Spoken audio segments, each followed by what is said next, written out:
दरभंगा में बाढ़ की समस्या यस इस बार बारिश तो कम हुई है, फिर भी लास्ट में दरभंगा में बाढ़ आ गई। यस क्या कारण है इसके? अच्छा, मिथिला वर्ड आपने बोला। यस मिथिला के दो इंपॉर्टेंट पर्सनैलिटी एंशिएंट जिनका बहुत नेम एंड फेम है, कौन से हैं? दरभंगा महाराज को जो जमीन दी गई और उनको महाराज घोषित किया गया, वो किस डॉक्यूमेंट्स और किस आदेश से? अच्छा, महंगाई चरम सीमा पर है।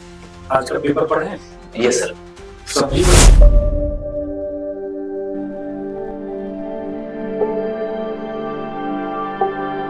कम है सर। Yes, coming. बैठ जाइए। Good morning. Good morning. बैठ जाइए। Thank you. कंफर्टेबल है? Yes sir. आपने एएन कॉलेज से ग्रेजुएशन किया है? Yes sir. और मैट्रिकुलेशन कहाँ से किया है? Delhi model public school Patna. Patna. Yes Patna में आपका स्टूडेंट लाइफ बीता है पटना में ही? Yes sir. और आप रहने वाले हैं दरभंगा के? कहाँ पर? सिंहवाड़ा प्रखंड। आपका जॉब प्रेफरेंस है Bihar police service, district commandant, Bihar education service yes sir. And further economics से आपने ग्रेजुएशन किया ना? Yes sir. ओके, ये बताइए, दरभंगा में बाढ़ की समस्या, यस सर। इस बार बारिश तो कम हुई है, फिर भी लास्ट में दरभंगा में बाढ़ आ गई। यस क्या कारण है इसके? सर, दरभंगा में बाढ़ आने का जो मुख्य कारण है कि ज्यादातर पानी जो है वो दरभंगा और उसके जो रीजन है, मतलब नॉर्थ बिहार में, वो नेपाल से आता है। तो इस बार नेपाल में जो है वो ज्यादा बारिश हुई है, तो उसके कारण जो है मुख्य कारण था इस बार बाढ़ ज्यादा आने का। तो क्या दरभंगा में बारिश की वजह से बाढ़ आ सकती है? Yes sir. अगर जो आसपास के जो कोसी रिवर है और भी जो कमला रिवर है, उसमें अगर पानी ओवरफ्लो होता है तो दरभंगा में बाढ़ आ जाती है। आपने कहा कि नेपाल में बारिश ज्यादा हुई, यस सर, इसीलिए बाढ़ आ गई। यस बात सही है। अगर मानिए कि नेपाल में बारिश नहीं होती है, यस सर, और दरभंगा में बारिश अच्छी होती है, तो बाढ़ आ सकती है कि नहीं आ सकती है? Sorry sir. जब भी बाढ़ आती है दरभंगा में नेपाल के पानी से ही आता है। यस। इस बार तो बारिश हुई नहीं, 20% ओवरऑल बिहार में डेफिशिएंट है। अच्छा, बारिश का एवरेज रेनफॉल कितना है? डाटा बिहार का एवरेज इतना होना चाहिए जनरली? नहीं पता है। दरभंगा का कुछ स्पेसिफिक फीचर बताइए, वहाँ दरभंगा में क्या कुछ ऐसी चीज हैं जो कि अन्य जगहों पर नहीं है? जैसे कि दरभंगा मिथिला रीजन का है, तो वो कल्चरली जो है वो एक अलग उसका पहचान है। लाइक मिथिला पेंटिंग है, या फिर वहाँ का खान पियन जो है वो हो जाता है पहला। दूसरा क्या है कि वहाँ पे कुछ स्पेसिफिक प्रोडक्ट है जिसका उत्पादन ज्यादा होता है, जैसे कि मिथिला मखाना। तो मखाना का, और वहाँ मिथिला में फेमस है फिश प्रोडक्शन के लिए भी वो जगह जो है वो जाना जाता है। अच्छा, मिथिला वर्ड आपने बोला।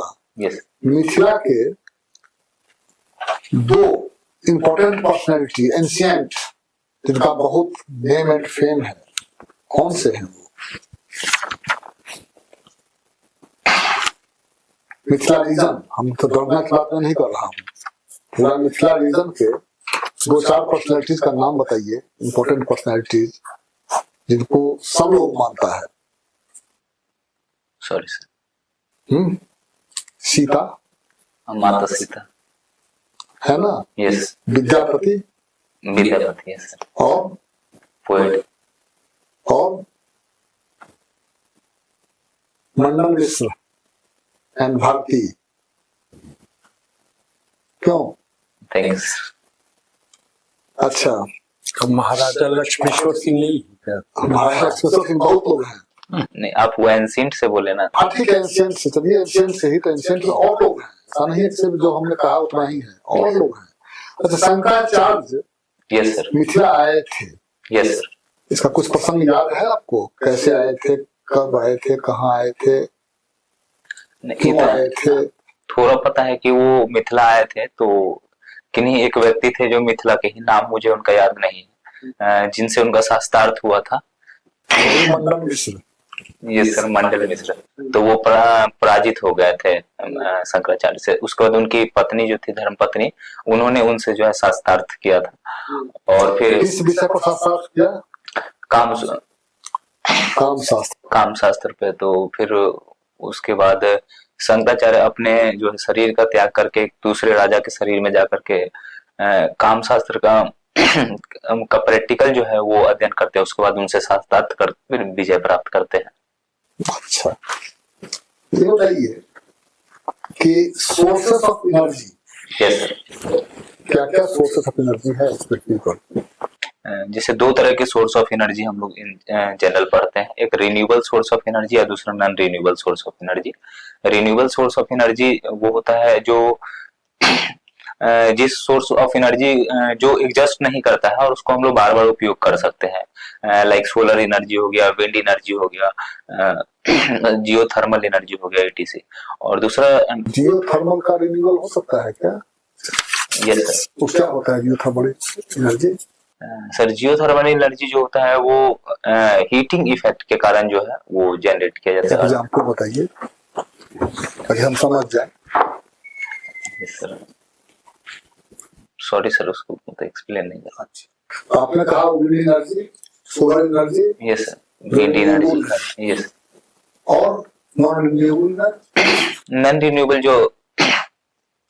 नॉन रिन्यूएबल जिसको हम लोग बार बार नहीं बना, जैसे पेट्रोल हो गया, डीजल हो गया, कोल हो गया, इन सब से जो एनर्जी प्रोड्यूस करते हैं नॉन रिन्यूएबल। और एक और बहुत इंपॉर्टेंट फॉर्म ऑफ एनर्जी है जो आज न कल यूज ऑलरेडी हो रहा है, यस सर, इन फ्यूचर उसका बहुत यूज होगा क्योंकि कोल और वायर्स तो समाप्त हो जाएंगे आज न कल। वो कौन सा है? Nuclear energy sir. Nuclear plant India में कहाँ कहाँ है? Power plant sir nuclear plant Bharat में बहुत ज्यादा है, जैसे कि महाराष्ट्र में है, कर्नाटक में है। का नाम बताइए। एक कुंडकुलम न्यूक्लियर पावर प्लांट है, और से याद नहीं कर पा। आपका इकोनॉमिक्स है? Yes sir. और आप क्या दोनों पोस्ट के लिए, फाइनेंशियल एफओ के लिए? Yes sir. और इसके लिए भी, दोनों के लिए? यस। तो एफओ का इंटरव्यू कब है? 28 अगस्त। 28 अगस्त को। और कंबाइंड वाला 19 को है। तो दरभंगा का नाम, दरभंगा कैसे पड़ा है, कुछ पता है? सर मेडिवल इंडिया में जो है वो दरभंगा का जो है वो मुगल काल में जो है दरभंगी राज कहते थे। उसके बाद जो है सर एग्जैक्ट नहीं पता है सर। वहाँ क्या अकबर भी आए थे? नो सर, इसके बारे में नहीं पता है। ये दरभंगा महाराज को जो जमीन दी गई या उनको महाराज घोषित किया गया, वो किस डॉक्यूमेंट्स और किसके आदेश से? नहीं पता है। चलिए इकोनॉमिक्स पर आते हैं। इन्फ्लेशन से आप क्या समझते हैं? तो inflation is the rise in the price of the goods and service over a period of time persistently, like in a month or in a year sir. Deflation क्या है? Deflation means sir decrease in the price of the goods and service over a period. Inflation की क्या फायदे भी है कि नुकसान है? नुकसान है। यस सर, बेनिफिट भी है और इसके नेगेटिव भी। रेपो रेट क्या होता है? Sir repo rate is a rate charge by the reserve bank of India when they give loan to the commercial banks. Nationalised bank है अभी? There are 12 nationalized banks in India sir. अच्छा, बैंकों का bank किसे कहा जाता है? RBI। उसके गवर्नर कौन है? अभी सर श्री शक्तिकांत दास जो है वो। इससे पहले कौन थे? सॉरी सर, कोई ऐसे गवर्नर जो प्रधानमंत्री भी हुए हों? Yes sir, doctor Manmohan Singh. अच्छा, फ्लड के आने से जीवन अस्त व्यस्त हो जाता है। Yes sir. खाना पीना रहना सब मुश्किल हो जाता है, लेकिन उसके कुछ लाभ भी हैं। Yes sir. क्या क्या लाभ है? सर बेनिफिट में ये है कि जैसे कि अगर मान लेते हैं नया जो अलूवियल भारत का ज्यादातर भूभाग जो है उसमें अलूवियल सॉइल है, तो नया अलूवियल सॉइल आ जाता है तो उसे जो लैंड का प्रोडक्टिविटी है। उतना मत बताइए, क्या क्या फायदे होते हैं बताइए। सर जो जमीन है उसका प्रोडक्टिविटी इंक्रीज हो जाता है, उपजाऊ हो जाती है Yes, sir. जमीन। दूसरा जो मान लेते हैं कि जो वेटलैंड वगैरह तो वहां पे वाटर जो है एक्सचेंज हो जाता है, तो उससे जो फिश वगैरह का फिश का प्रोडक्शन, मखाना का प्रोडक्शन हो सकता है। पानी मिल जाता है रिजर्वायर को। Yes sir. तीसरा सॉरी सर, वाटर टेबल कुछ बढ़ाएगा। Yes sir, water table increase होगा। अच्छा, महंगाई चरम सीमा पर है, आज का पेपर पढ़े हैं? Yes sir. सब्जी पर कितना % महंगाई बढ़ी है? सर जैसे कि आज इधर 2-3 दिन के पेपर में जो रिपोर्ट भी रिलीज हुआ है, जैसे कि सितंबर में जो है ओवरऑल सीपीआई इन्फ्लेशन 5.7% है और फूड में इन्फ्लेशन जो है वो 9.5%। सब्जी के दाम का वर्णन है और उधर बाकी तेल दाल के मसाले पर जो है वो भी परसेंटेज दिया गया है कि इतना परसेंट से इतना परसेंट, कितना परसेंट बढ़ा है वो तो नहीं देखते। चलिए, सब्जी पर 35% और जनरल उधर किराने के तेल दाल पर 200 से 500%। चलिए, अच्छा ये बताइए यस कि रॉबिन्स को पढ़ा है आपने? यस। किस लिए फेमस है? रॉबिन्स प्रोफेसर रॉबिन्स का जो डिफिनीशन है इकोनॉमिक्स का, वेलफेयर ओरिएंटेड डिफिनीशन है। वेलफेयर क्या है, क्या लिखा है उसमें? जैसे कि जो एडम स्मिथ हैं प्रोफेसर, उनका जो डिफिनीशन था इकोनॉमिक्स का, तो economics is the science of the wealth. लेकिन इधर प्रोफेसर रॉबिन्स बोलते हैं कि इकोनॉमिक्स जो है वो उनका मेन मोटिव जो है वो वेलफेयर इंश्योर करना है। तो मार्शल क्या कहते हैं तो फिर?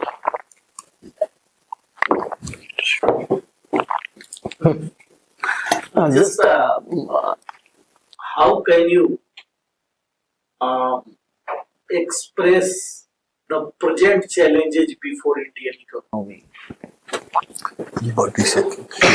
बड़ी Sir, the first, sir, I am not understanding These the question. days, Yes, Indian economy is passing through the scarcity of the resources. yes, sir. But the pace of Indian economy has been as 5th position in the world also. Yes, sir. Recall the 5 challenges before Indian economy. Today the economy of India has to face. Yes. And how can you face the Indian economy among the 3 countries of the world? So, sir, present the challenge faced by the India include the first unemployment, जो है वो एक बहुत बड़ा समस्या है पहला। दूसरा जो है वो इंफ्रास्ट्रक्चर डेफिसिट है। तीसरा रिसोर्स एलोकेशन में जो है वो अनइक्वल डिस्ट्रीब्यूशन ऑफ वेल्थ है, तीसरा प्रॉब्लम। चौथा कि जो रीजनल डिस्पैरिटी है डेवलपमेंट में, कि कोई स्टेट जो है बहुत ज्यादा डेवलप है, कोई दूसरा स्टेट जो है वो बहुत कम डेवलप है। चौथा। पांचवा चैलेंज जो है हम लोग देख सकते हैं कि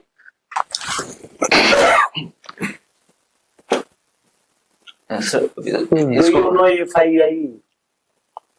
Foreign investment. Yes. FII. Do you know? yes, What is FII? Distinguish between FDI and FII. sir, FDI stand for the foreign direct investment and FII for the foreign institutional investment.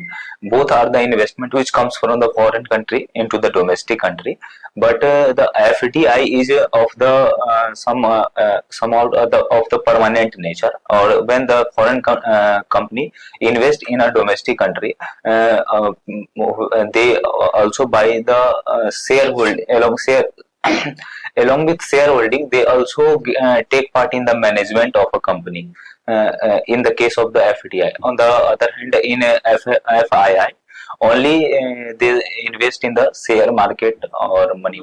FDI Yes, opens the opportunity of employment, yes, but investment of FDI is increasing. Yes. Employment opportunity is being to be decreased. What is the reason? This is the main question for India. Yes. Our FDI is increasing, but the opportunity of employment is becoming to be decreased. Why so? Sir, the main reason behind it that the FDI coming from the foreign country are mostly goes to the service sector, where the service sector where the employment opportunity is not so high. First thing. The second is the development is going on the technological development. You have to see these questions. Your answer is not coming to be correct. Next question is concerned. Just you read in the newspaper, there is a relation between India and Canada. Yes. This relation is based on diplomacy of both countries. Yes. If the relation is broken between two countries, Yes. how can India compensate our resources? That is the main important of uranium. Are you understanding what I am telling you? Yes, sir. But last line जो है उसको. How can India compensate uranium deficiency if the relation between both is broken? India can import uranium from the other countries. Which countries that India can import? Sorry, sir. मतलब पता नहीं क्या और कौन-कौन सा देश जो है वो यूरेनियम सप्लाई कर रहा है. ये दो लड़ाइयां विश्व में अभी जारी है. Yes. आप अर्थशास्त्र का पढ़ा है आपने, सब्जेक्ट पे रखता है. Yes. इसका आर्थिक एस्पेक्ट जोड़ के कैसे आप देखेंगे लड़ाइयों को? अर्थ से जोड़ के कैसे देखेंगे? क्या इसका? पहला तो सर वर्ल्ड में जो है सप्लाई चेन में डिसरप्शन आ रहा है. जैसे रसिया और यूक्रेन वार के कारण जो है वो यूक्रेन जो है दूसरे देशों को वीट बहुत ज्यादा सप्लाई करता है, तो उसमें डिसरप्शन आ रहा है. दूसरा क्या है कि इससे आर्म्स का रेस जो है वो बढ़ गया है, तो आर्म का प्रोडक्शन बढ़ गया है. तीसरा किसको फायदा हो रहा है? तब आर्म्स के प्रोडक्शन से किसको फायदा हो रहा है? जो इंडस्ट्री जो आर्म्स प्रोड्यूस कर रही है, उस इंडस्ट्री का या उस कंट्री का नाम बताइए ना. अभी तो सर वर्ल्ड में जो लार्जेस्ट आर्म एक्सपोर्टर कंट्री है जैसे कि यूएसए है. तो दो लड़ाइयां जो हो रही है, दोनों में मुख्य रोल किन किन लोगों का है? सर रसिया यूक्रेन वॉर में तो जैसे कि रसिया और यूक्रेन मेन है, बाकी यूएसए जो है वो यूक्रेन के पीछे कौन है? यूक्रेन के पीछे कौन है? यूक्रेन को जो है यूरोपियन छोटा सा कंट्री जुर्रत कर सकता था उससे लड़ाई मोल लेने का. सर यूक्रेन को जो है सपोर्ट किया जा रहा है यूरोपियन यूनियन के कंट्री के द्वारा और यूएसए के द्वारा यूक्रेन को. और इधर जो है इजराइल और यूरोपियन यूनियन के लोग मजबूत ताकतवर है, यूएस अकेले ताकतवर ज्यादा है. हॉबी बताइए. सर जैसे कि हॉबी में सेल्फ रिफ्लेक्शन और like to talking to the peoples. Self reflection ये क्या होता है? सेल्फ रिफ्लेक्शन ये क्या होता है? इसको हिंदी में आत्मचिंतन बोलते हैं, मतलब सेल्फ अवेयरनेस. एक्चुअलाइजेशन कहो ना. रिफ्लेक्शन वर्ड मत बोलो. Reflection, why are you using reflection word? ये तो सेल्फ, उसका मीनिंग क्लियर होना चाहिए. मतलब आपने इसमें क्या होता है कि आप तो अपने आपका 19 को है. यस आप एकदम ठीक ठाक है, कोशिश कीजिए.